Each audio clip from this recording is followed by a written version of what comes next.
Salam sejahtera untuk kita semua. Yang saya hormati Bapak Ibu Dewan Juri, dan yang saya kasihi teman-teman pendebat perwakilan dari setiap sekolah di seluruh Provinsi NTT. Pada tempat yang pertama dan yang paling utama, marilah kita mengaturkan puji syukur yang berlimpah kehadirat Tuhan Yang Maha Esa. Karena atas segala berkat, perlindungan serta penyertaannya, kita masih diberi nafas kehidupan hingga detik ini. Perkenalkan, nama saya Alberto Renaldi Kugu, pendebat perwakilan dari SMAS Katolik Regina Pacis Bajawa, Kabupaten Ngada. Musik kita kali ini bahwa penerimaan mahasiswa baru hanya didasarkan pada tes talenta bawaan, bukan pada hasil atau tes akademik. Dari musik ini, saya mengerucut dan mengambil 3 variabel utama, yaitu yang pertama, mahasiswa baru merupakan sebutan bagi calon individu yang akan menempuh pendidikan di sekolah tinggi atau jenjang yang lebih tinggi. Kemudian variabel yang kedua, tes talenta bawaan merupakan penilaian terhadap individu yang didasarkan pada potensi bawaan individu tersebut yang telah dibawa sejak ia lahir. Variabel yang ketiga, tes akademik. Tes akademik itu sendiri merupakan tes yang ditujukan untuk mengukur kemampuan intelektual dari seseorang.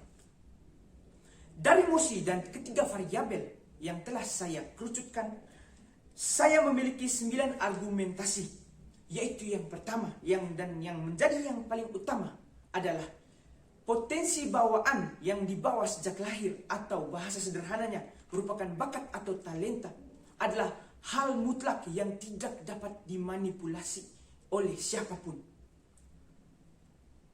Dengan adanya skema atau dengan adanya mekanisme yang dilakukan untuk menerima mahasiswa baru seperti yang disebutkan di dalam musik, maka saya mengambil kesimpulan bahwa akan terciptanya pendidikan yang humanis dan sistematis di dunia pendidikan Indonesia. Mengapa saya mengatakan demikian?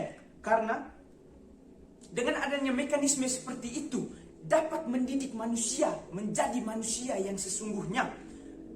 Kemudian pada dasarnya juga dapat mengasah bakat bawaan serta keterampilan atau life skill yang dimiliki oleh setiap individu untuk menjadi lebih tajam dan mampu menghidupi dirinya dan orang lain.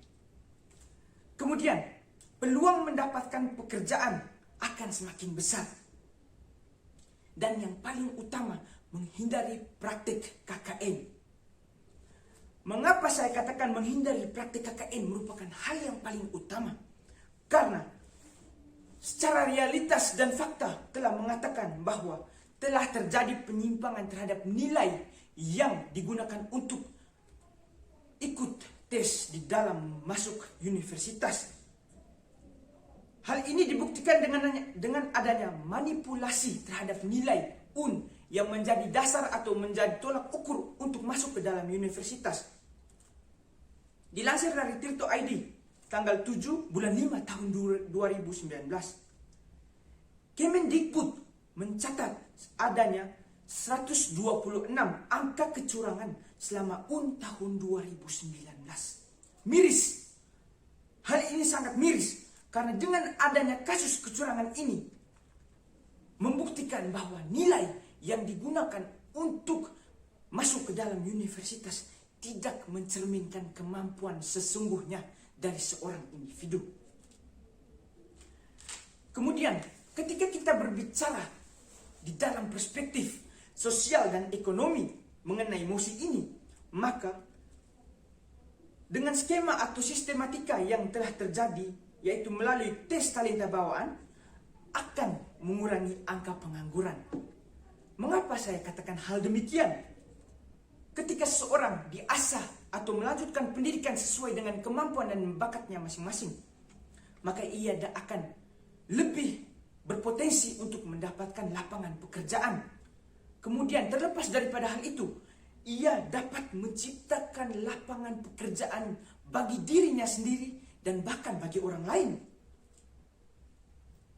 Dan ketika hal ini telah terjadi, maka angka pengangguran akan berkurang secara signifikan. Dan bahkan Indonesia akan menghasilkan orang-orang yang profesional pada bidangnya karena telah diasah sejak dini dan sejak di bangku kuliah. Dan terlepas dari hal itu, dan kita menarik benang merah bahwa indeks sumber daya manusia atau indeks SDM masyarakat Indonesia akan lebih meningkat dan membuktikan bahwa Indonesia akan lebih siap bersaing di kancah dunia. Hal ini dibuktikan dengan dilansir dari kompas.com tanggal 16 bulan 2 tahun 2021. Riwayat pendidikan Presiden Joko Widodo, yaitu salah satunya mengenyam pendidikan di Universitas Gadjah Mada di jurusan kehutanan. Dan sekarang beliau telah memiliki atau telah merintis usaha mebel yang berkaitan dengan jurusan yang ia tempuh di bangku kuliah. Dan sekarang telah mendirikan lebih dari 5 lokasi pabrik yang telah sampai atau telah menyentuh kancah internasional. Hal ini jelas membuktikan bahwa ketika kita mengasah bakat dan talenta kita sejak dini dan sejak di bangku sekolah, maka kita dapat lebih sukses dan lebih mencerminkan sistem pendidikan yang lebih utuh dan lebih kuat dari yang ada sekarang ini. Dan skema atau sistematika yang ada di dalam penerimaan calon mahasiswa ini mencerminkan yang namanya merdeka belajar. Karena mereka mengambil jurusan atau mengambil pendidikan yang mereka mau sesuai dengan minat dan bakat yang mereka miliki.